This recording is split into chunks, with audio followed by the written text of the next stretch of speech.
जय जितवाहन बाबा। प्रेम से बोलिए जितिया भगवान की जय। तो गुरु भाई बहना, मैं एक जितिया व्रत की कथा सुनाने जा रही हूँ। असली कथा, चील और सियार की कथा। इनकी कहानी सभी जो उपास में रहते हैं, जो नहीं भी रहते हैं, पुत्र की माँ, सब सुनते हैं। तो प्रेम से बोलिए चिलो सियारुन की जय। नर्मदा नदी के किनारे एक बहुत बड़ा पाकड़ी का पेड़ था, बहुत बड़ा वृक्ष था। उस वृक्ष के ऊपर बहुत सारे पक्षी का घोंसला था। उसमें एक चील का भी घोंसला था और नीचे पाकड़ी का पेड़ में बहुत बड़ा एक खोड़हर था। उसमें सियारिन रहती थी। तो ऊपर वाली जो घोंसले में चील रहती थी और नीचे खोड़हर में सियारिन, दोनों में घनी मित्रता था। दोनों में बहुत अच्छे से बातचीत हुआ करता था। दोनों सखी थी। ऊपर से चील कहती थी, बहन सो गई? तो नीचे से सियारिन कहती थी, हाँ बहन, हम सो गए अपने बच्चे को लेकर। क्या बहन, कोई प्रकार का कष्ट तो नहीं? तो नहीं बहन, कोई कष्ट नहीं। दोनों में बहुत मित्रता था। एक दिन का बात है कि आश्विन मास शुक्ल पक्ष कृष्ण पक्ष सप्तमी का दिन था और सुबह सुबह बहुत भीड़ था नदी के किनारे।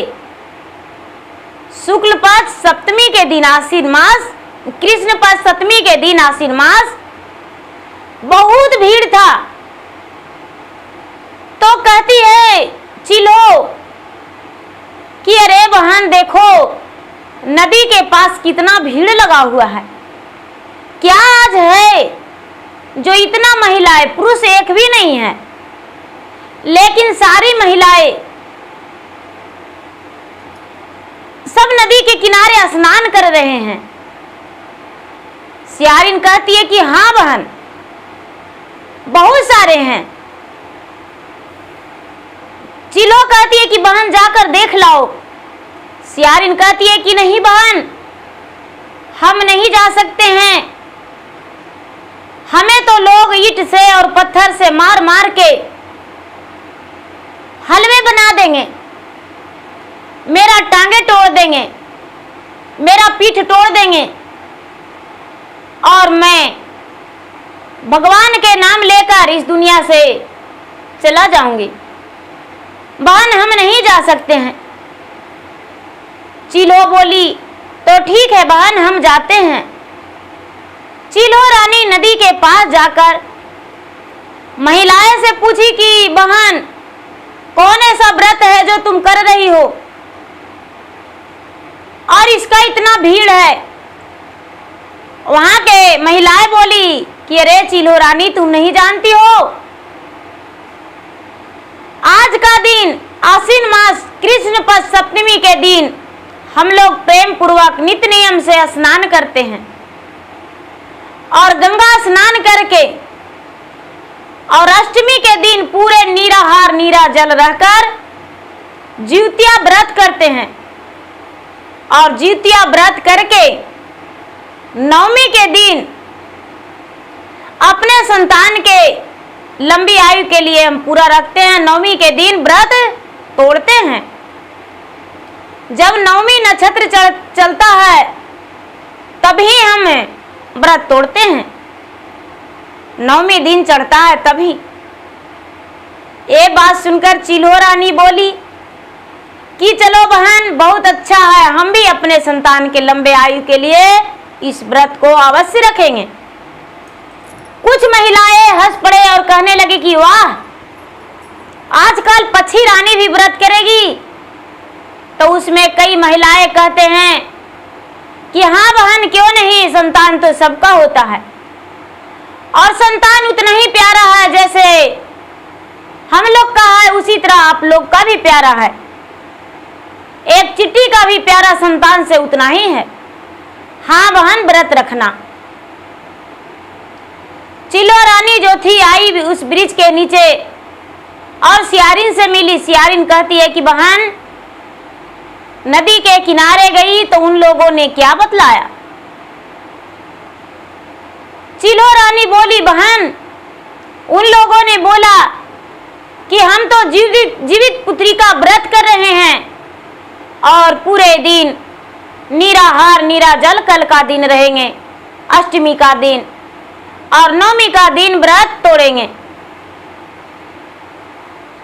एक खैर भी नहीं खोटना है, पूरे दिन और पूरे रात उपवास निराहार निराजल रहना है।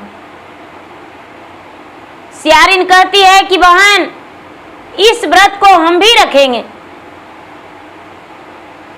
चिलो बोली कि बहन क्या तुमसे ये पार लग जाएगा? तू व्रत कर पाएगी? अवश्य बहन, क्यों नहीं, हम इस व्रत को कर लेंगे। बेचारी चिलो रानी स्नान करके गंगा में और उसके बाद जो भी भोजन लाई वो खाई और खा के अपने बच्चे से बोली कि अरे बेटा, तुम्हारे लिए हम थोड़ी सी भोजन लाकर रख देंगे, जो अपने से खा लेना, क्योंकि हम तुम्हें भोजन अपने चोंच से नहीं खिला सकते हैं।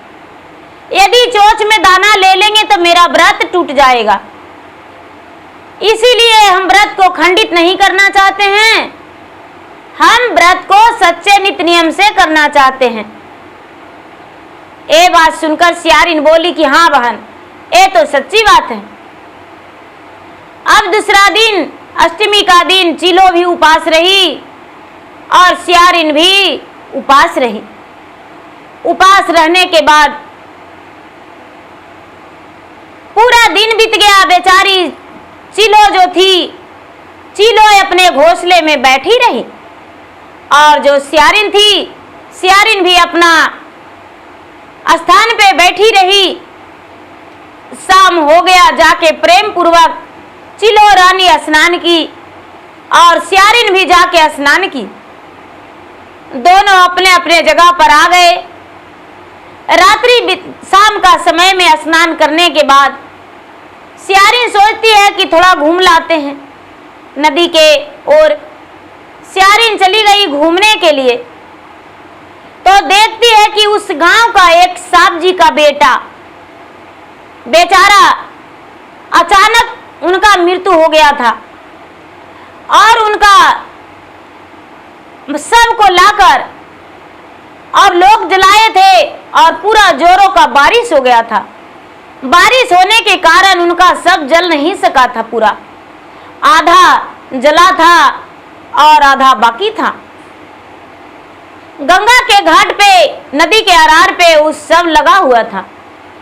सियारिन देख के कहती है कि आहा, कितना मस्त मांस है, कितना मजा आएगा खाने में, इसको खाकर हम तो धन्य हो जाएंगे। हे भगवान, दूसरा सियार भल न इसे खा जाए, इसे मेरे लिए ही रखना। जब चिलो सो जाएगी तो इस मृतक को हम आकर भोजन कर लेंगे। बड़ा स्वादिष्ट लगेगा खाने में, आधा कच्चा है और आधा सीझा है, जला नहीं है, बड़ा सुंदर भोजन है। सियारिन जो थी, सियारिन एक बात मन ही मन सोचकर और चल गई अपने पाकड़ी के वृक्ष के पास। अब मन में बार बार सियारिन को यही चल रहा है दीदी कि कब आधी रात होगा और कब हम उस मांस को जाकर खाएंगे। बड़ा सुंदर मांस है। जब 8-9 बजा तो कहती है कि अरे चिलो रानी, बहन सो गई। तो चिलो कहती है नहीं बहन, हम जागे हैं, हम नहीं सोए हैं, अपने बच्चे के साथ हम जागे हैं। चिलो ये बात बोली तो सियारिन सोचती है कि अरे ये तो जागी है, ये देख लेगी यदि हम खाने जाएंगे तो। लेकिन गुरु भाई बहना, ऐसा तो मन में सोच रही थी, लेकिन हमको देखने से क्या होगा? भगवान जो देखते हैं वही तो निर्णय लेते हैं, इंसाफ तो वही करते हैं। सियारिन 1 घंटा के बाद 10 बजा तो कहती है कि अरे चिल्लो रानी बहन सो गई। तो चिल्लो रानी कहती है कि नहीं बहन, अपने बच्चे के पास बच्चे के साथ घोंसले में बैठे हुए हैं। जब 11 बजा तो फिर से कहती है सियारिन की बहन सो गई। तो कहती है कि हाँ, लेकिन चिल्लो रानी के मन में लगने लगा कि अरे बार बार मुझसे क्यों आखिर पूछ रही है, इसको मन में चल क्या रहा है, बार बार मुझसे पूछ रही है। अच्छा, अगर जब बोलेगी तो हम बात नहीं करेंगे, उससे चुपचाप रह जाएंगे, देखते हैं ये क्या करती है। जब 11 बजा तो पूछी, तो 12 बज गया तो पूछी, तो बेचारी चिल्लो रानी चुप रह गई, कुछ नहीं बोली। सियारिन सोचती है कि अरे चहचहाना तो सबका बंद हो गया, अब हम इस जगह से धीरे धीरे निकल के जाएंगे मृतक घाट, और मृतक घाट में उस लाश को खींचकर किनारा ले आएंगे और उसे प्रेम से हम पेट भर के भोजन कर लेंगे। बेचारी गई और जाकर सियारिन उसे नोच नोच के पूरा पेट भर के खा ली, और खा के और जल्दी से पाकड़ी के पेड़ के नीचे आ गई। उसी खोड़र में छुपकर बैठ गई और बैठकर आप पघुराने लगी। जब पघुराने लगी तो कटर कटर कटर कटर करने लगी। चिल्लो रानी कहती है कि अरे सियारिन बहन, आवाज कैसा है, क्या कुटकुटा रही हो, क्या भोजन कर ली हो? चिल्लो रानी सब देख चुकी थी उसका तमाशा। कहती है सियारिन की अरे बहन, मेरा भूखा तो दम घुट रहा है, लगता है मेरा प्राण निकल जाएगा। करवटियां फेरते हैं तो हड्डियां टूटता है बदन का, और क्या करेंगे बहन, बस करवट ले रहे हैं और भगवान का याद कर रहे हैं, भगवान का भजन कर रहे हैं। हड्डियां टूटने का आवाज ही जा रहा होगा तुम्हारे पास। चिल्लो रानी चुप रह गई। थोड़ी देर के बाद फिर से पूछी, फिर से सियारिन वही जवाब दी। दोनों आराम आराम से सवेरा हुआ। फिर से सियारिन स्नान करने गई, चिल्लो रानी स्नान की, और सियारिन जो थी मृत घाट चली गई और वही मुर्दा को बचा खुचा मांस फिर से पेट भर के भोजन कर ली। और चिल्लो रानी जो थी वो एक ग्वाला के गौशाला बहुत बड़ा था, उसके पास बहुत सारे गाय और बहुत सारे भैंस था। बेचारी उड़ते उड़ते उड़ते गौशाले में गई और ग्वाला से बोली कि भैया, मैं जीवित पुत्री का व्रत किया हूं, मुझे थोड़ा सा दूध दे दो। गौशाला में ग्वाला भाई बोले कि ठीक है चिल्लो रानी, हम तुम्हें दूध दे देंगे, व्रत तोड़ लेना। ग्वाला भाई ने क्या किया कि जितने उनके पास दूध लेने के लिए आए थे सबको दूध दे दिए, और उसके बाद चिल्लो रानी के एक पत्ते पर करके दोना बना के और उसमें इसको दूध दे दिए। जब इसको दूध दे दिए तो बेचारी दूध से व्रत तोड़कर अपने बच्चे के पास आई और बच्चे को बोली कि बेटा, आज मैं जीवित पुत्री का व्रत किया हूं, अब जा रहा हूं दाना चुगने, दाना चुग कर आएंगे, तुम्हारे लिए भी भोजन लेकर आएंगे। चिल्लो रानी क्या खाती थी? पिल्लू पतारी खाती थी। गई जंगल में पिल्लू पतारी चुनकर लाई और लाकर अपने बच्चों को भी खिलाई, जी भर के अपना भी खाई। धीरे धीरे समय बीतने पर फिर से जीवित पुत्री का व्रत आया, फिर से सियारिन और चिल्लो की, करते करते कई वर्षों तक दोनों की। उसमें जब दोनों का वृद्ध समय आ गया तो चिल्लो कहती है कि सियारिन बहन, अब हम अपने प्राण को इस गंगा में त्याग देंगे। तो सियारिन कहती है कि हम भी बहन। तो चिल्लो रानी अपना तो सियारिन भी उसी गंगा में कूद पड़ी और सियारिन कहती है कि हे भगवान, हे गंगा माता, हे सूर्य भगवान, हे जितवाहन बाबा, जब मेरा मृत्यु हो तो मैं एक अच्छे घराना में जन्म ले, मनुष्य तन में, और मेरा ब्याह हो तो राजघराना में राजा की पत्नी बनूं। चिलो कहती है कि हे भगवान, हे जितवाहन भगवान, हे सूर्य भगवान, हे गंगा माता, जब मेरा मृत्यु हो तो मेरा जन्म मनुष्य तन में हो और मेरा ब्याह एक मंत्री से हो, मैं रानी नहीं बनूं तो अच्छा है। दोनों का जन्म एक ब्राह्मण के घर में हुआ। एक का नाम लीलावती और एक का नाम कलावती।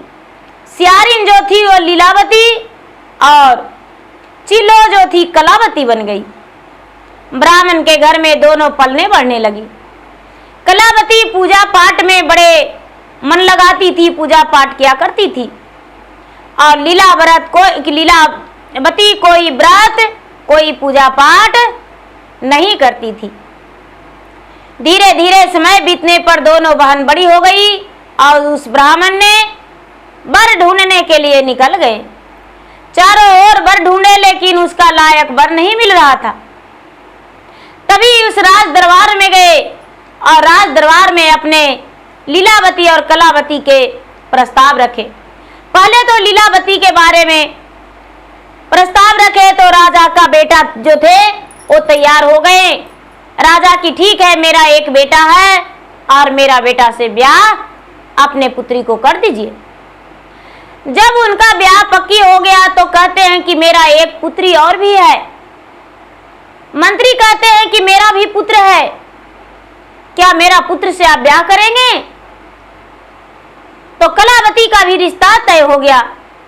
ब्राह्मण घर लौट कर आए और एक बेटी का ब्याह राजा का पुत्र से और एक बेटी का ब्याह मंत्री का पुत्र से, दोनों का ब्याह कर दिए और दोनों बहन लीलावती और कलावती ससुराल बस गई। धीरे धीरे समय बीतने पर लीलावती गर्भवती रह गई और कलावती भी गर्भवती रह गई। लीलावती अपने घर में और कलावती अपने घर में। लीलावती का पुत्र हुआ तो मृत को प्राप्त हो गया और कलावती को जो पुत्र हुआ वो जीवित रहा। राजमहल में पूरे सन्नाटा छा गया, पूरा गम हो गया, दुखों का पहाड़ टूट गया और मंत्री का घर में सोहर गवाने लगा। खुशियां पर खुशियां था, लोग नाच गा रहे थे, खुशी मना रहे थे। धीरे धीरे समय बीता। कुछ दिन के बाद फिर से लीलावती गर्भवती रह गई और कलावती भी। लीलावती का पुत्र हुआ वो स्वर्ग प्राप्त कर गया और कलावती का पुत्र जीवित रह गया। फिर से वही हाल हो गया, राजमहल में सन्नाटा छा गया, गम पड़ गया और मंत्री का घर में तो खुशियां ही खुशियां था। धीरे धीरे धीरे धीरे लीलावती के 7 पुत्र हुए और 7 पुत्र मृत को प्राप्त हो गए और कलावती को 7 पुत्र हुआ, 7 पुत्र जीवित रह गया। अब जो है लीलावती सोचने लगी कि कैसे मैं इसका पुत्र को मार डालूं, कोई ना कोई उपाय करना होगा, इसका पुत्र आखिर जीवित कैसे रह जाता है और मेरा पुत्र मृत को प्राप्त हो जाता है। एक दिन मंत्री साहब से बोली कि हे मंत्री साहब, अपने बेटे को मेरे घर भेजवा दीजिएगा। ठीक है, अच्छा है। मंत्री जी गए और अपने बेटे से 7 पुत्र से बोले कि तुम्हारा मासी यानी रानी साहब ने बुलावा दिया है। 7 पुत्र अपने मासी के घर यानी राजा के घर पहुंच गया। रानी ने क्या किया कि दरवाजे पे एक तेगा लगा दी, चमकता हुआ तेगा, और अंधियाला उस कमरा था। 7 पुत्र गया और 7 पुत्र को गर्दन कट गया। उस दिन भी जीवित पुत्रिका के दिन था। 7 पुत्र जब गर्दन कट गया तो 7 पुत्र गर्दन कटते ही सब जीवित हो गया। रानी तो बहुत चक्के खाकर रह गई कि अरे इसका सातों पुत्र जीवित हो गया, मैंने तो इसे सातों को मार डाला। ऐसा कई बार कलावती के बच्चे को लीलावती ने प्राण लेने का कोशिश की और कई बार मार डाली, लेकिन उसका पुत्र मर जाने के बाद भी जीवित हो जाया करता था। जितवाहन भगवान का कृपा था। ये इसके मन में सच्ची भावना, सच्ची लगन से व्रत किया करती थी, पूजा पाठ किया करती थी। कोई छल इसके पास, कलावती के पास नहीं था। इसके लिए उसका पुत्र जो था वो अमर हो गया था। धीरे धीरे कुछ दिन बीता तो फिर से जीवित पुत्रिका का दिन आया। नहाई खाई के दिन अपने पति से कहती है कृष्ण पक्ष सप्तमी के दिन रानी कि हे स्वामी, मेरा काम आपको एक करना होगा। राजा कहते हैं कि क्या बात है रानी, बताओ। रानी बोली कि हे स्वामीनाथ, कलावती के सातों बेटा को आप वन में ले जाइए और वन में ले जाकर सातों पुत्र को तेगा से काट के और उसका सर एक झोला में करके मुझे लाकर दे दीजिएगा और उसका जो शरीर है वो जंगल में ही छोड़ दीजिएगा। बोले ठीक है, लेकिन किस लिए इतना बड़ा पाप क्यों करें? रानी कहती है लीलावती की स्वामीनाथ, यदि आप ऐसा नहीं करेंगे तो हम अपना प्राण त्याग देंगे, हम जीवित नहीं रहेंगे। राजा ये बात सुनकर बड़े दुखी हो गए, क्रोधित में कहते हैं कि तो ठीक है, कल के दिन शिकार पर जाएंगे और कलावती के सातों पुत्र को साथ लेकर जाएंगे और सातों को मार देंगे। राजा साहब मंत्री से बोले कि लीलावती के पति तो मंत्री थे, कलावती के पति मंत्री थे। लीलावती के पति बोले कलावती के पति से, अपने मंत्री से, कि अपना सातों पुत्र को सुबह सुबह मेरे घर भेज दीजिएगा, हम शिकार पर जाएंगे। मंत्री कहते हैं कि राजा साहब हम तो चल सकते हैं, नहीं, आपके पुत्र के साथ हम शिकार पर जाएंगे।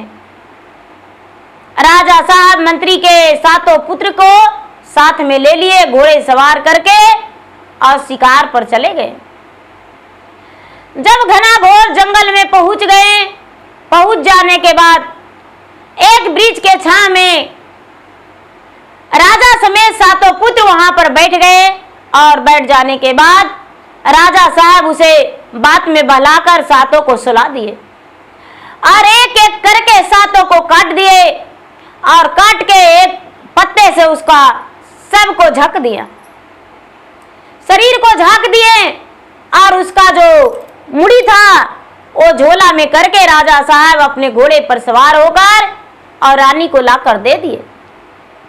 जब रानी को लाकर दे दिए तो रानी देखकर क्या की कि 7 मोहरे बनाई। दीदी, ऐसा कोई भी दुश्मन ना हो जो दूसरे अपने बहन को या किसी को संतान को काट दे। 7 मोहरे बनाई और 7 मोहरे में पैक कर दी अपना बहन को, पुत्र को, गर्दन को, शरीर, माथा को, सर को पैक कर दी और अपना दाई दासी के हाथों भिजवा दी कि रानी साहब आप जितिया व्रत किए हैं, उसी का आपको उपहार बड़ी रानी भेजे हैं, इस उपहार को स्वीकार कर लीजिए। बेचारी कलावती हाथ से नहीं लगाई और बोली कि तो ठीक है, सब रख दो, सब रख दो, एकाएक करके सब रख दी और वो बेचारी कलावती स्वीकार करके अंदर में रखवा दी। अपना कथा कहानी सुन रही थी, भक्ति भजन कर रही थी, भगवान के ध्यान में लगी हुई थी। शाम हो गया, उसका पुत्र वापस नहीं आया, बहुत चिंतित हो गई। अपने पति से कहती है कि हे स्वामीनाथ, मेरा बेटा अभी तक नहीं आया है, आखिर कहाँ गया होगा?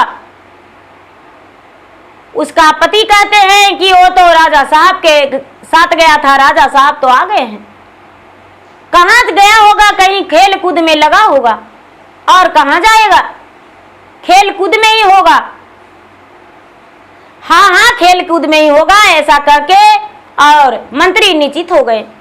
बेचारी कलावती व्याकुल थी अपने बच्चे का फिक्र में, लेकिन व्रत में भी थी, उपवास भी थी।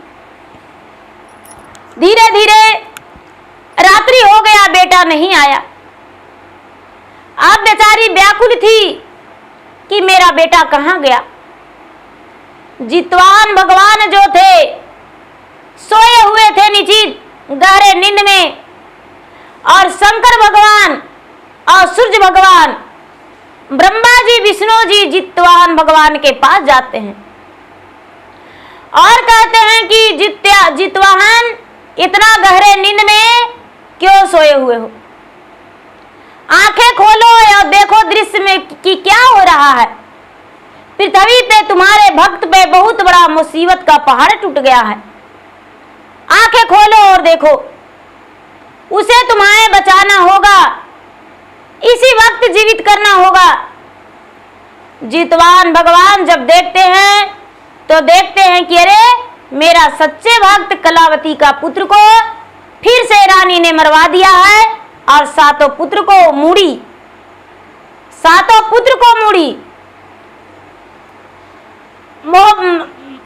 बना के संदेशा भेज दी है, मोहरे बना के संदेशा भेज दी है। अब क्या करें हम? शंकर भगवान कहते हैं कि हे जितवाहन, इसी वक्त मंत्री के घर तुम्हें कलावती के घर जाना होगा और जाकर सभी मूड़ियां को तुम्हें लाना होगा। कहते हैं कि ठीक है। जब जितवाहन भगवान उसके दरवाजे पर खड़ी हुए, जब खड़ी हुए तो दरवाजा ठकठकाए तो उसकी माँ दरवाजा खोल दी। बाहर देखती है कि अरे कोई नहीं, मेरा बेटा नहीं आया। पूरी रात माँ जाग के रही थी, लेकिन कोई आया था नहीं बेटा। आधी रात हो चुका था। जितवाहन भगवान तो एक परछाई के रूप में अंदर चले गए और रानी के भेजा हुआ सभी में से मूड़ी को निकाल लिए और वहां से अंतर्ध्यान हो गए। वन में आ गए और वन में आकर सातों को मूड़ी सातों का सब में लगा दिए गर्दन से, और अमृत लोक जाकर अमृत को लाकर सातों पे छिड़क दिए। कलावती को सातों पुत्र जीवित हो गया, और सातों पुत्र जब जीवित हो गया तो कहता है कि राजा साहब, मुझे इस वन में छोड़कर आप कहां चले गए? जितवान भगवान कहते हैं कि पुत्र, हम तुम्हें घर तक छोड़ आएंगे, चिंता मत करो, दुखी मत हो। ये बात सुनकर सातों पुत्र जो था कहता है कि मुझे माँ के पास जाना होगा। मेरा माँ पुकार रही होगी, खोज रही होगी। मेरा माँ जीवित पुत्री का व्रत की है, उपवास में है। ये बात सुनकर जितवान भगवान बड़े प्रसन्न हो गए और सातों पुत्रों को घोड़े सवार करके और उसके दरवाजा तक छोड़ आए। जब दरवाजा तक छोड़ आए, सातों पुत्र दरवाजा पर खड़ा हो गया और दरवाजा ढकढकाया। माँ तो बेचारी जागी हुई थी, दरवाजा खोली, सातों पुत्र को देखकर अपने गले से लगाई और कहती है, बेटा सुबह होने वाला है, कहाँ था अभी तक? माँ तुम नहीं जानती हो, तुम्हें नहीं पता। माँ, मुझे राजा साहब लेकर गए, लेकिन जंगल में ही छोड़ दिए, और हम तो एक अनजान अजनबी व्यक्ति के साथ आए हैं। देखिए बूढ़ा बाबा हैं। जितवाहन बाबा वहां पर खड़ी थे। देखकर बेचारी कलावती बहुत धन्यवाद की। जितवाहन बाबा अपने स्थान पे लौट आए। अब बेचारी सुबह हो गया तो कलावती नित्य नियम से बड़े प्रेम से पूरा देवी देवता पूजा पाठ करके और पारण जब करने लगी तो मन में सोची कि अरे आखिर मेरा बहन क्या संदेशा भेजी है, थोड़ा देख तो लूं। और देखने लगी तो बहन का भेजा हुआ हीरो और मोतियों जेवर गहना जवरात में बदल गया था। बड़े बड़े जितवाहन हो गया था और सोने का हार, सब जितवाहन भगवान का खेला था। बहन ने 7 गले का हार पहन ली। 7 पुत्र के नाम से अलग अलग जितवाहन था। पहन के और जितिया व्रत का पारण की, अपने पुत्र को गले में पहना दी। बेटा, तुम्हारा मासी ने आज बड़ी प्रसन्न थी, देखो तुम्हारे लिए क्या भेजी है, फल फलेरियां और मेरे लिए सोने का हार भेजी है, जितवाहन भेजी है। 7 पुत्र तो वो भी अनजान था, उसे भी पता नहीं था। आगे लीलावती अपने दासी से कहती है कि जाओ उसका पिछवाड़े में खड़ी हो जाना और जब कलावती रोएगी तो आकर मुझे बताना। बार बार दासी जा रही है और लौट के आ रही है, नहीं रानी साहब, कलावती तो रो ही नहीं रही है, कलावती तो रो ही नहीं रही है। लीलावती को लग रहा है क्या वो पेटार मेरा भेजा हुआ नहीं खोली है, कब खोलेगी। आसपास देखते देखते देखते सूरज उगने के बाद कलावती उसके घर गई। लीलावती घर गई, कलावती के घर, गलती हो गया बंजी। लीलावती जो थी कलावती के घर गई तो देखती है कि उसका 7 पुत्र हाथ में प्रसादी लिए है और बड़े बड़े सोने का पहना हुआ है जितवाहन, मां पहरा दी थी। और जो कलावती है वो भी एक सोने का सुंदर हार पहनी हुई है। देख के तो हक्के बक्के रह गया और मन ही मन सोचती है कि अरे क्या कारण है, क्या ये करती है जो इसका पुत्र जीवित हो जाता है मर के भी। इसका पुत्र का तो सर मेरे पास था और मैंने अपने हाथों से इसके घर भिजवाया था, लेकिन ये जीवित कैसे हो गया। ओ मन ही मन सोची और कहती है कि बहन तुम्हारे गले का हार बड़ा सुंदर लग रहा है, तुम्हारा बेटे का गले में है वो भी बहुत सुंदर लग रहा है। हंसकर मुस्कुराकर कहती है कलावती की बहन तुम्ही ने तो भेजा है, तुम्ही ने तो उपहार दिया है, तो तुम्हारा पसंद कभी खराब हो सकता है क्या।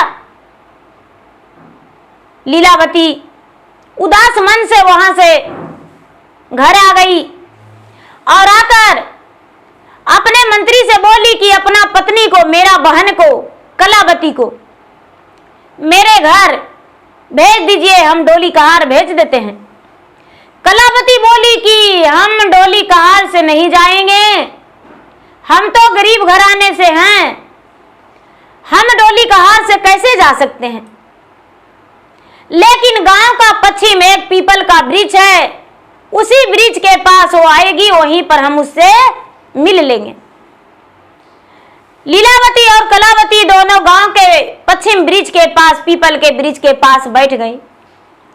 लीलावती कहती है कलावती से कि बहन कौन सा व्रत करती हो जो तुम्हारा पुत्र मरकर भी जीवित हो जाता है।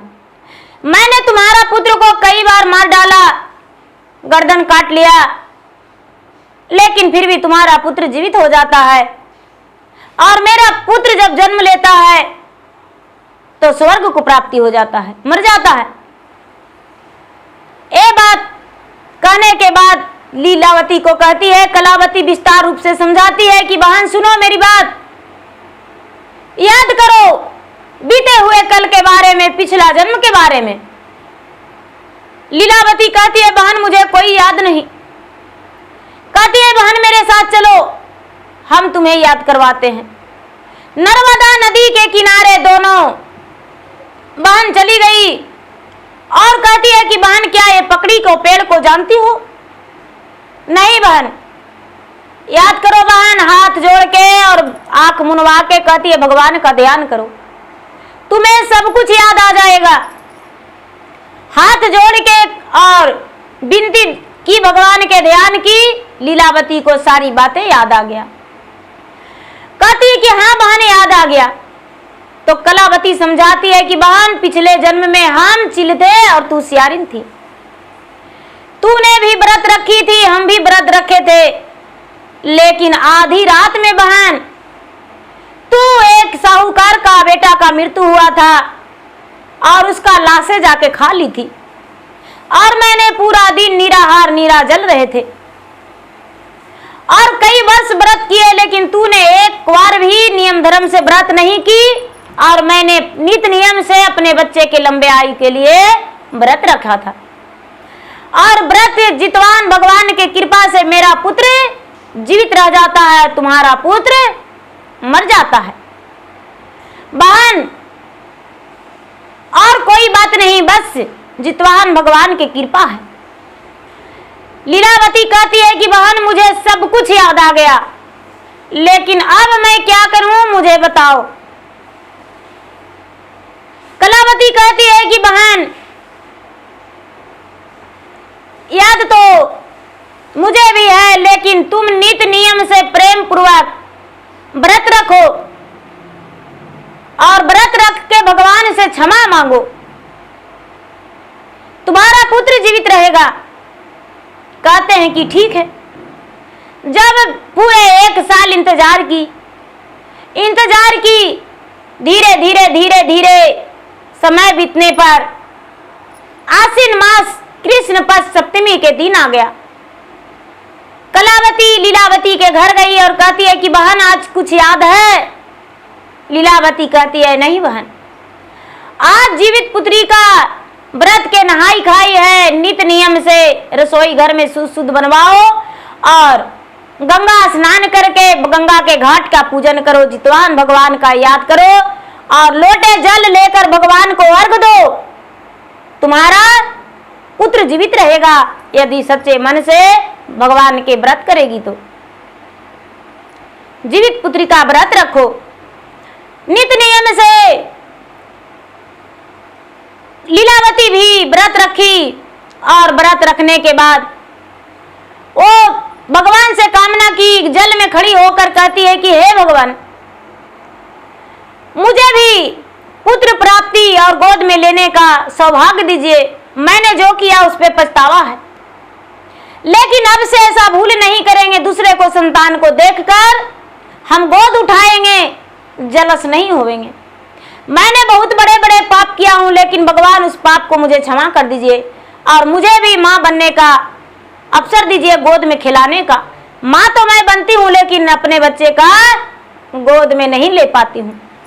वो प्रार्थना की और प्रार्थना करके और व्रत रखी। 1 साल पूरे हो गया, तो 1 साल के बाद जब व्रत रखी उसके बाद धीरे धीरे समय बीतने पर वो भी मां बनने वाली रह गई और फिर से कलावती भी मां बनने वाली रह गई। धीरे धीरे 9वां महीना जब हुआ तो राजमहल में भी एक पुत्र जन्म लिया और मंत्री का घर में भी एक पुत्र जन्म लिया। इस बार दोनों बहना का पुत्र जीवित रह गया, तो और राजा का 1 पुत्र और मंत्री का 8 पुत्र। राजा का तो 1 ही पुत्र रहा और मंत्री का 8 पुत्र। लीलावती अपने बहन के बुलावा देके मान सम्मान देके और कहती है कि बहन तूने बताई और तुम्हारे किया धरा मैंने किया, तो मैं आज पुत्रवान हो गई। सबसे बताने लगी कि देखिए जीवित पुत्री का व्रत जो है पूरे संसार का सब लोग कीजिए, क्योंकि मैंने जीवित पुत्री का व्रत को अपमान किया तो मैंने 7 पुत्रों को खो दिया। मेरा पुत्र जब भी जन्म ले रहा था तो मृत को प्राप्त हो जा रहा था, और मेरा बहन कलावती का पुत्र सब जीवित है। सबको जीवित पुत्री का व्रत कीजिए। और सब लोग जीवित पुत्री का व्रत बहुत लोग करने लगे। उसके कहने से पूरे भारत में जीवित पुत्री का व्रत की जाती है और सभी महिलाएं अपने पुत्र के लंबे आयु के लिए करते हैं। कितने लोग कमेंट करते हैं कि दीदी जीवित पुत्रिका के दिन ही मेरा दादिया सास का मृत्यु हो गया था। लेकिन दीदी दादिया सास का मृत्यु हो गया तो इससे कोई लेना देना नहीं है। ये जो जीवित पुत्री का व्रत है वो पितरपक्ष में की जाती है, और पितरपक्ष में कोई शुभ कर्म नहीं हो सकता है। जो पितरपक्ष है, पितरपक्ष में मरे हुए को लोग पूजा करते हैं, पानी देते हैं, पिंड परवाते हैं, इसीलिए पितरपक्ष में व्रत करने में कोई दोष नहीं है। अरे आप सांझ का समय में पूजा नहीं करेंगे, सुबह में पारण कर लेंगे, लेकिन अपने बच्चे के लिए अवश्य व्रत कीजिए। ये व्रत जो है, ये नहीं कि मेरा दादिया सास या दादा सास या नाना या नानी कोई भी परिवार का देहांत हो गया है तो हम जीवित पुत्री का व्रत नहीं रखेंगे। संतान से बढ़ के दुनिया में कुछ नहीं होती है, तो जीवित पुत्री का व्रत हम जरूर रखेंगे। सांझ का पूजा नहीं करेंगे, स्नान कर लेंगे और स्नान करके सुबह में हम पूजा कर लेंगे, पूजा पाठ करके उसके बाद हम व्रत खोलेंगे। तो प्रेम से बोलिए चितवाहन भगवान की जय, जितिया माई की जय। बहन जी, आप मेरा वीडियो अच्छा लगे तो मेरा वीडियो का लाइक करें, शेयर करें, चैनल पर नए हैं तो चैनल का सब्सक्राइब करें और बेल आइकन घंटी को दबाएं, जो कि मेरा वीडियो का नोटिफिकेशन सबसे पहले आपके पास जाए, आप मेरा वीडियो का सुन सके, देख सके। और कमेंट बॉक्स में जय जितवाहन बाबा या अपना दुख शेयर करें। धन्यवाद। जय जितवाहन बाबा।